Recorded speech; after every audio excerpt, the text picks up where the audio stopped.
आपको एक अहम खबर से आगाह करते चले कि कराची में अंधेर नगरी चौपट राज है। कराची के इलाके ज़िला कोरंगी में निजी टेक्सटाइल फैक्ट्री डेनिम क्लोथिंग के वर्कर्स ने जब अपना बोनस मांगा तो फैक्ट्री मालकान ने उनको गलत रास्ता दिखाया और ये कहा कि अगर बोनस चाहिए तो जाकर रोड ब्लॉक कर दें और आपको अपना बोनस मिल जाएगा। इसी बारे में सीएसएन के नुमाइंदे राना अब्दुर्रहमान हमारे साथ मौजूद है, तफसील से आगाह करें। जी राना अब्दुर्रहमान बताएगा। जी सफिया, बिल्कुल इसी तरीके से डेनिम क्लोथिंग ने अपने मुलाजमीन के साथ दो हाथ कर गई हैं और धोखाधड़ी की है उनके साथ और हैरेसमेंट भी अभी तक कर रहे हैं क्योंकि उनके खिलाफ एफआईआर भी कट चुकी है जिन लोगों ने रोड ब्लॉक किया था और कंपनी में तोड़फोड़ की थी।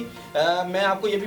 बताता चलूँ सफिया कि हमारे ज़राए के मुताबिक जब ये रोड ब्लॉक किया गया था तो इसकी जो खास वजूहत थी वो मालकान थे खुद कंपनी के, जिन्होंने कहा था कि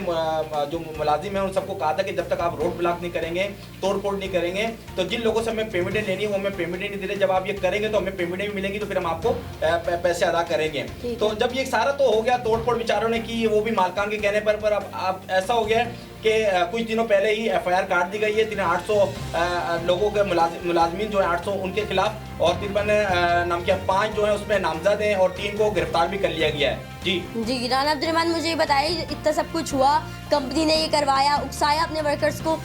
वजह क्या थी? देखिए ये बड़ी बड़ी कंपनियां जो होती हैं इंश्योर्ड होती हैं, ये इंश्योरेंस इनका बड़ा मामला होता है और पेमेंट बहुत होती है और मैं आपको ये भी बताता चलूँ 40 करोड़ रुपए की इन्होंने पेमेंट अदा की है जो बोनस की बद में अपने वर्कर्स को, 3000 से अब लोग हैं और उनको 40 करोड़ रुपए इन्होंने अदा किए हैं। और मैं आपको बताता चलूँ जो बाइट्स यानी जो जिनको ये अपना माल सप्लाई करते हैं उनको भी दिखाना था कि यार हम तो लॉसेज में है और जो आपने पेमेंटें दी हैं वो तो हम पूरी अदा ही नहीं कर सकते और ना माल पूरा कर सकते हैं। हमारे दराय के मुताबिक यही है कि ये कंपनी ने प्री प्लान काम किया है और वर्कर्स को फंसाया गया क्योंकि मजदूर तबका है बेचारा सारा कुछ अंदरून सिंध अंदरून पंजाब वगैरह का तबका है और वो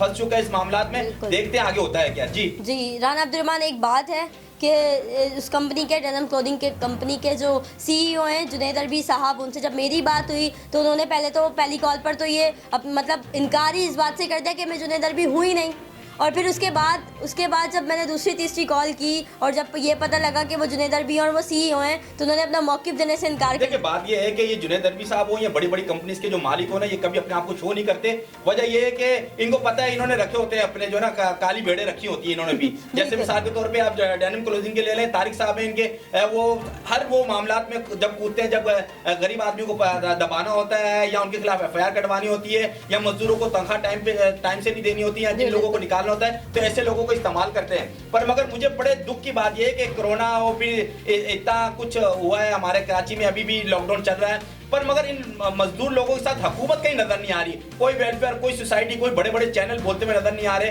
कि इतना कुछ हो गया और 800 लोगों के खिलाफ एफआईआर हो गई है। इन गरीब और मजदूर लोगों को कौन साथ देगा जिनके पास खाने के लिए नहीं है, जिनके लिए लोग राशन पहुंचा रहे हैं, वो बेचारे इस मुकदमे को कैसे लड़ेंगे। जी राना अब्दुर्रहमान, आप हमें तफसील से आगाह कर रहे थे, बहुत शुक्रिया आपका।